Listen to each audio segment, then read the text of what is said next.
has. This is the healing at the pool on the Sabbath. A man who had been sick for 38 years. So this is that story. After this, there was a feast of the Jews, and Jesus went up to Jerusalem. Now there is in Jerusalem by the sheep gate a pool, in Aramaic called Bethesda, which has 5 roofed colonnades. In these lay a multitude of invalids, blind, lame, and paralyzed. One man was there who had been an invalid for 38 years. When Jesus saw him lying there and knew that he'd been already there a long time, he said to him, "Do you want to be healed?" The sick man answered him, "Sir, I have no one to put me into the pool when the waters stirred up, and while I'm going down, another steps down before me." Jesus said to him, "Get up, take up your bed, and walk." And at once the man was healed. And he walked, took up his bed. Now that day was a Sabbath. So the Jews said to the man who had been healed, "It is the Sabbath. It's not lawful for you to take up your bed." But he answered them, "The man who healed me, that man said to me, 'Take up your bed and walk.'" They asked him, "Who was the man who said to you, 'Take up your bed and walk'?"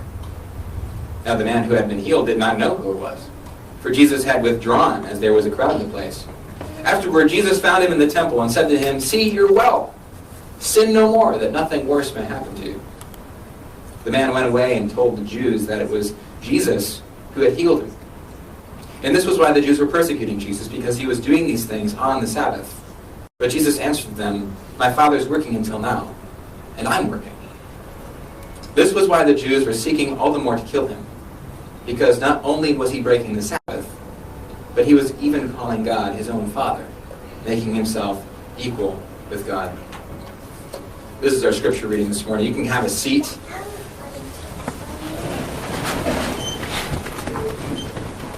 All right.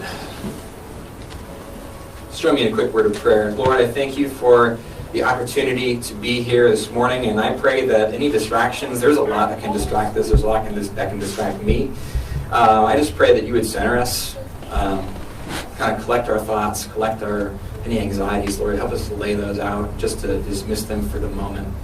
And teach us, Holy Spirit, what you may have. So may the meditations of our hearts and the words of my lips, Lord Jesus, be honoring in your sight. In your name, amen. I'm just hearing a little bit of music, Eric. I'm not sure if that's okay. There we go. Cool. Thank you so much. Have you ever been in a room with somebody and they just seem to blow everything out of proportion? They walk in the room, you're just like, oh gosh. You just kind of anticipate they're going to just ruin the vibe in the room. And usually they start telling you about what they've experienced. They start telling you, here's what's going on in my life. And you're like, you can't help but think that maybe, just maybe, that something about that situation may have been caused by what they've done and how they're handling it. My wife Nissa and I have been rewatching The Office, and I don't know if you're a fan of The Office, but the person I'm describing is basically Michael Scott, right? I mean, something bad happens to him, and he feels like it's a total injustice, and he's just leaking out all of his negative emotions over everybody in the room, and that's why the show is funny so often, not often of the time. But perhaps a more realistic, true-to-life example would be John and Eric. John, he's the CEO of a sustainable energy company, very successful energy company, and Eric is one of his vice presidents, one of his top reports. And he has tons of good qualities, but he's so high maintenance. None of his other direct reports take as long to deal with as Eric every single time. It's just a total headache. One misstep in those meetings, one poorly chosen word, and Eric just loses his mind. And it's just so frustrating. Every single meeting feels like he's walking on eggshells. If things don't go his way, it feels like the world is ending to him. And John, he's just so confused, like, why is such a competent, capable individual so prone to playing the victim card every time? He makes it John's fault, somehow, for some reason. Why? And he could not handle these constructive feedback meetings, these biannual meetings where he'd receive some feedback from his boss.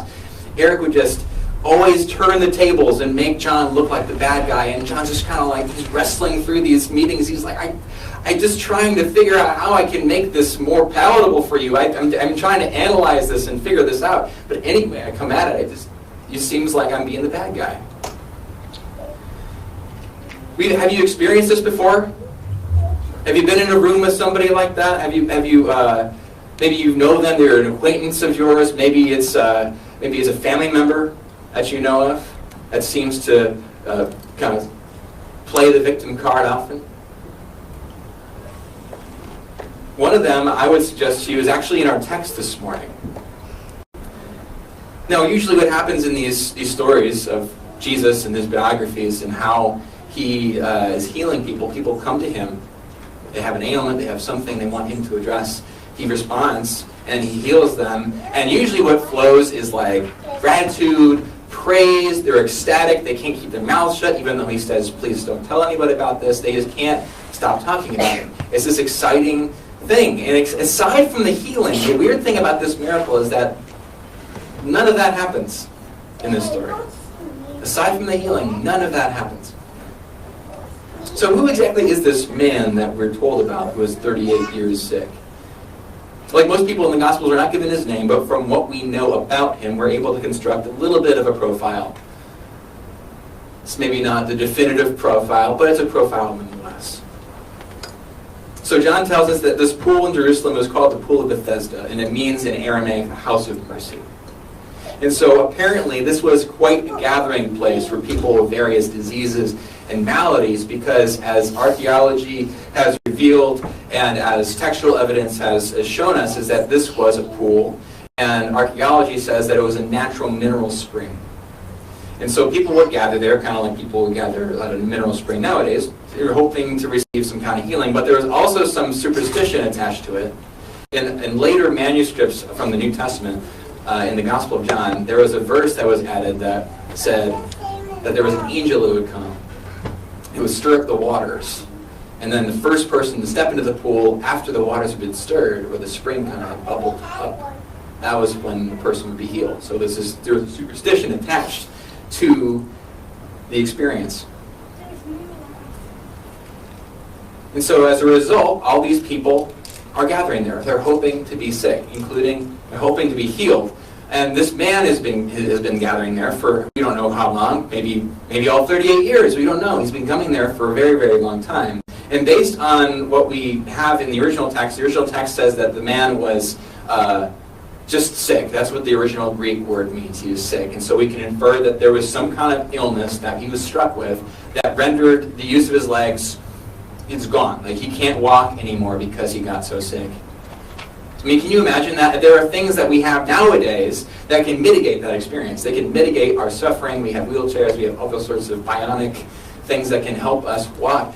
But none of that existed.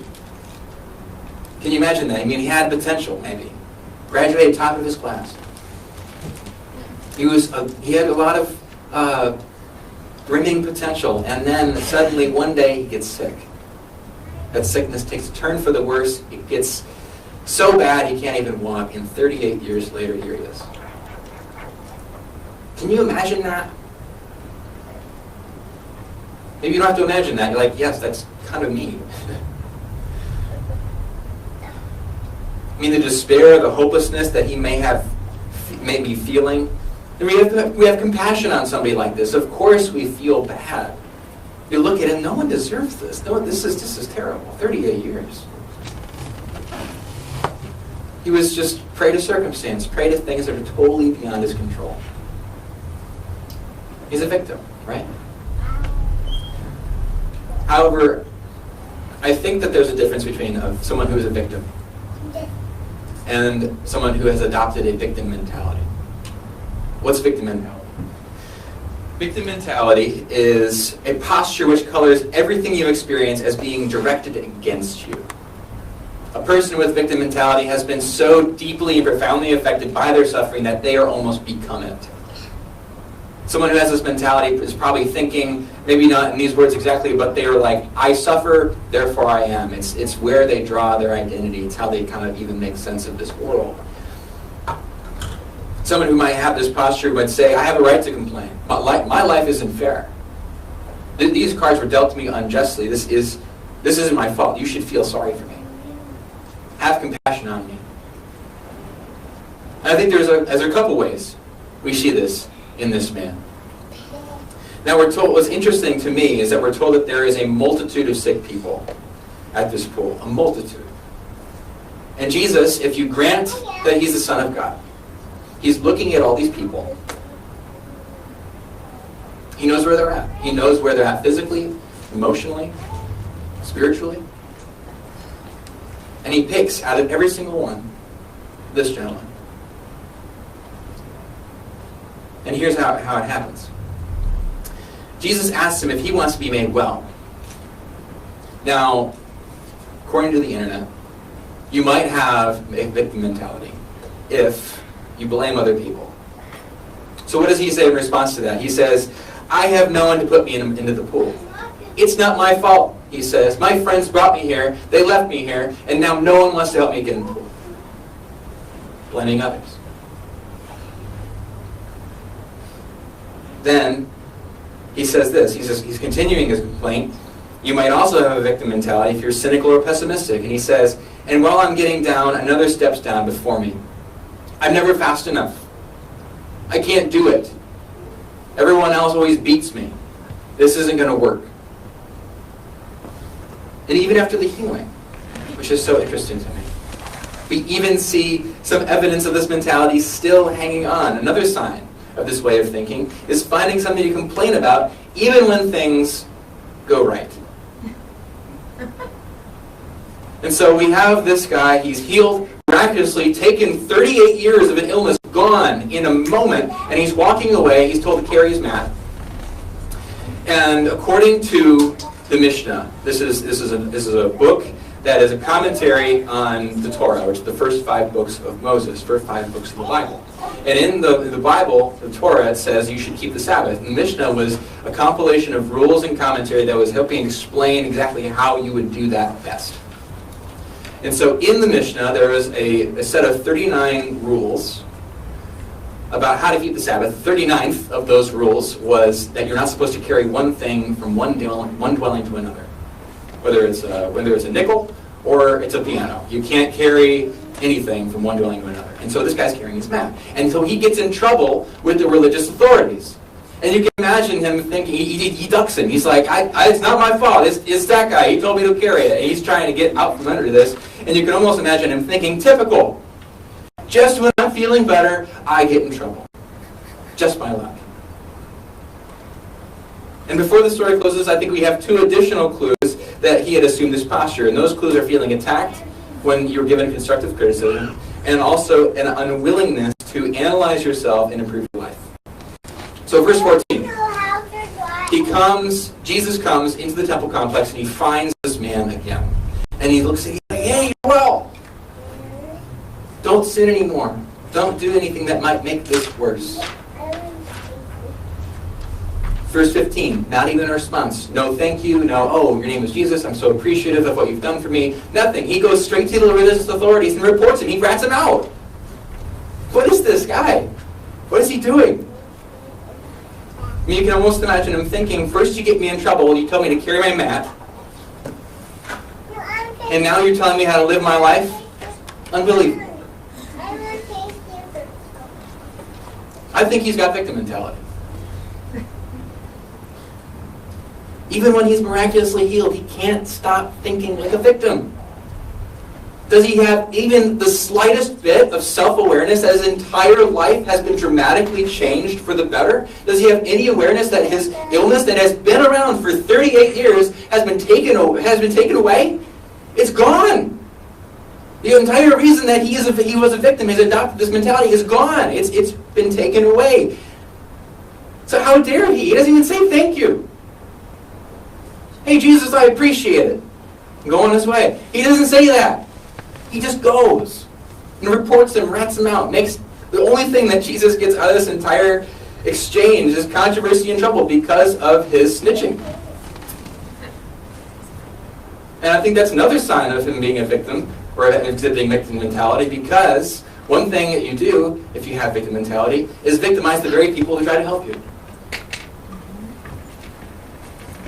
And this is weird, right? Imagine the insight that Jesus had. He's the Son of God. If you maintain that He's the Son of God, He knew these people. He knew the multitude in the room. He knew every single one of them, where they were at. He knew who would say thank you to Him. He knew who would appreciate it. He knew who would believe in Him, confess faith in God. It's like, if He picks this guy, it's like you have a kid who's organized a game of pick-up soccer. And he lines up all of his friends and picks the one kid that doesn't know how to kick a ball. It's strange. But on top of that, we have this guy.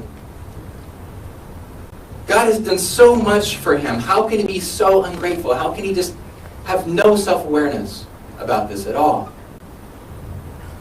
How can he still act this way? I think it's really easy to cast judgment on him. It's easy to look at this guy and say, man, what a jerk. I can't believe it. Doesn't he know what's happened to him? Who did it? What if I suggested to you that we're all a little bit like this guy, to greater or lesser degrees? That we all have kind of adopted a cosmic victim mentality. That we have all unjustly victimized God in response to His goodness and mercy toward us. Basically what I'm saying is we don't render to God what He's due. We don't give Him what He deserves in response to all that He does for us.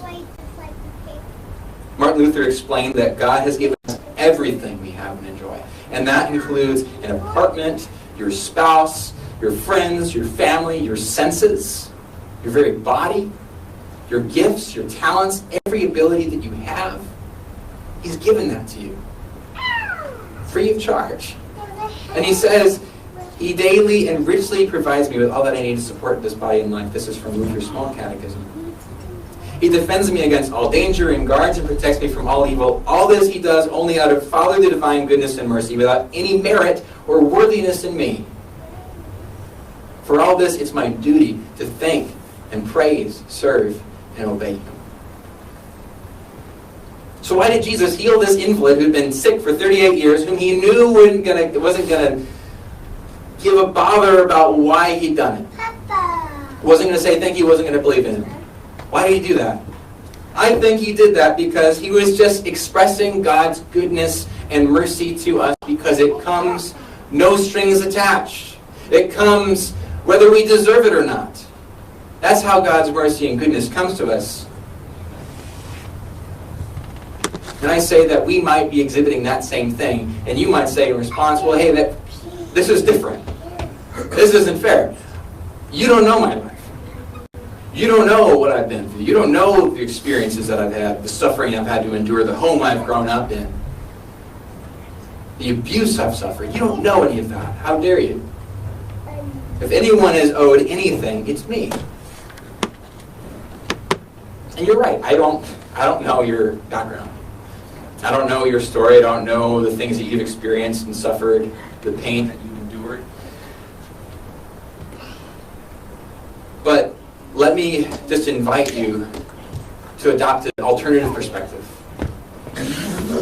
This perspective is that in the beginning God created us so that we could be co-laborers with Him, that we might work together with Him to create art and culture, to co-labor with Him to make things good and beautiful, to be in line with what His vision of the world is.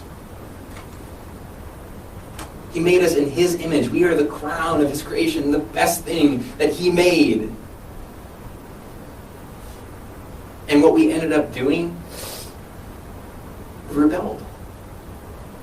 We rebelled against the King. We took that authority, that dignity that we've been given, and we ran with it in the opposite direction. And we sought to create and cast a vision for my life and how I would like it lived.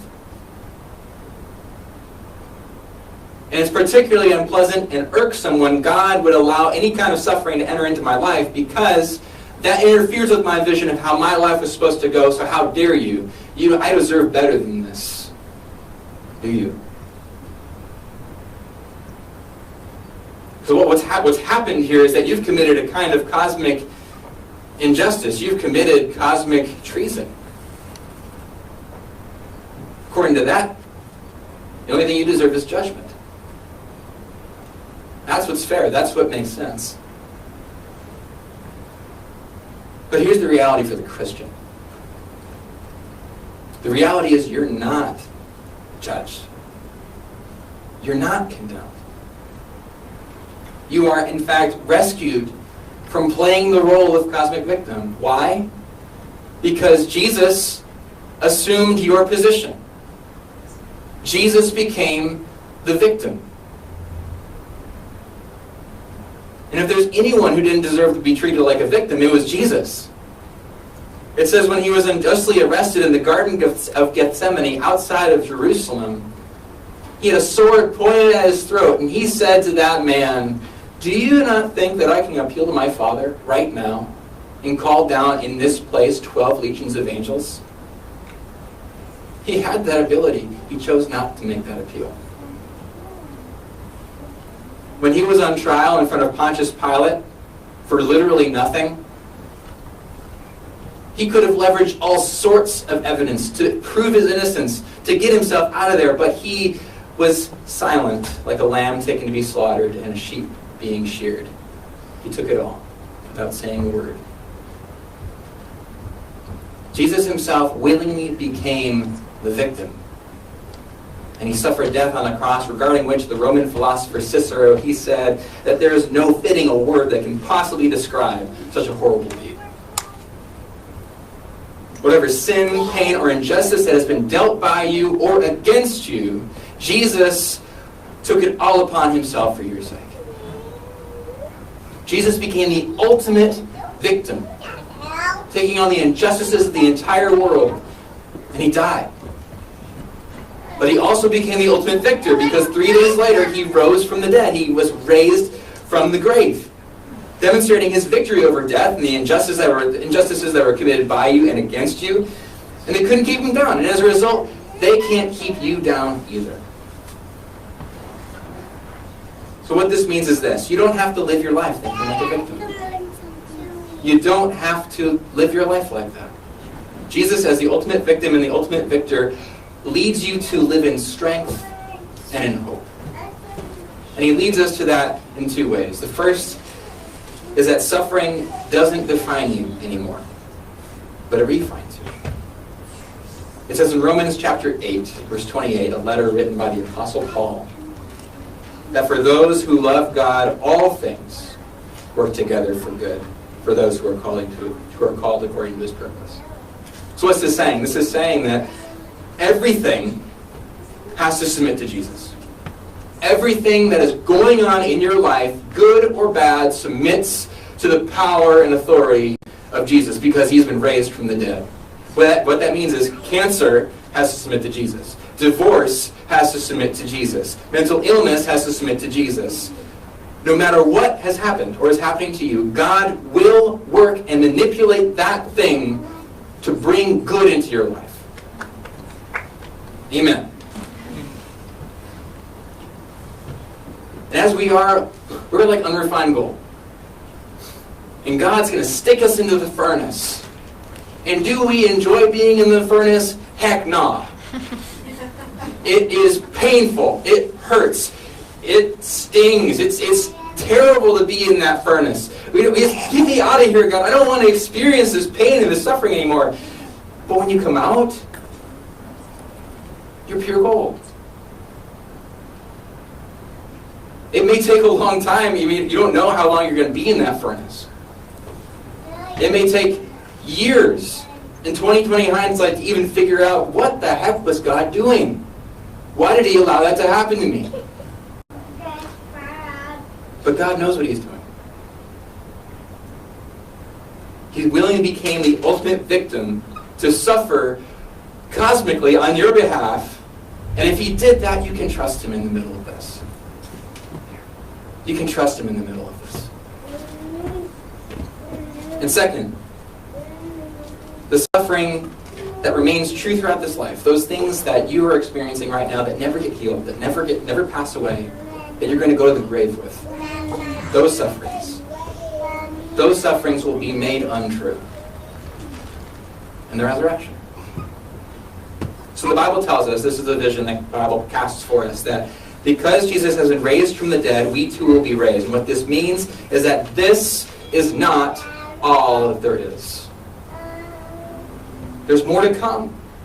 And the Christian's future is resurrection from the dead and the life of the world to come, a world without pain, without suffering, without heartache, sickness, or death, without any of that. And in J.R.R. Tolkien's The Lord of the Rings, there's a character named Samwise Gamgee. And another character in that book, earlier in the first book of the trilogy, he is killed. It seems that way. Gandalf the Grey, the great wizard. And then Samwise meets Gandalf again unexpectedly, and he says, Gandalf, I thought you were dead. But then I thought I was dead myself. Is everything sad going to come untrue? The answer for the Christian is yes. Yes. Everything that seeks to victimize us and eradicate us and give us a hard time is going to be eradicated and undone and made untrue. It will. And whatever you experience in this life, you will somehow be better in that future for having suffered it than for having never suffered it at all. I don't have an explanation for that, but it's true.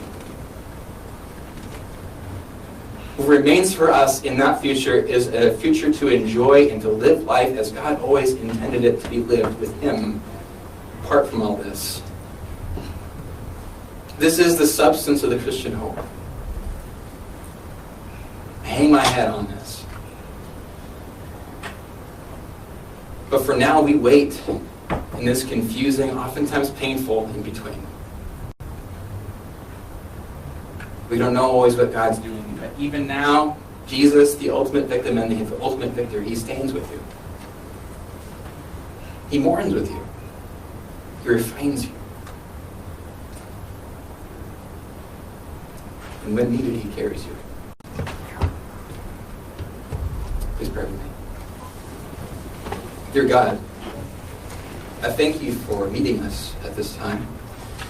I believe your word is true, your word is good. I believe that, Jesus, you are the Son of God, and you were in fact raised from the dead historically, verifiably. This happened.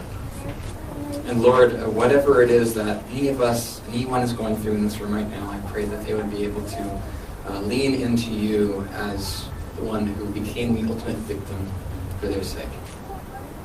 That you're also the ultimate victor, and that holds it with it a promise that you will refine them and you will make everything untrue. Thank you for that hope.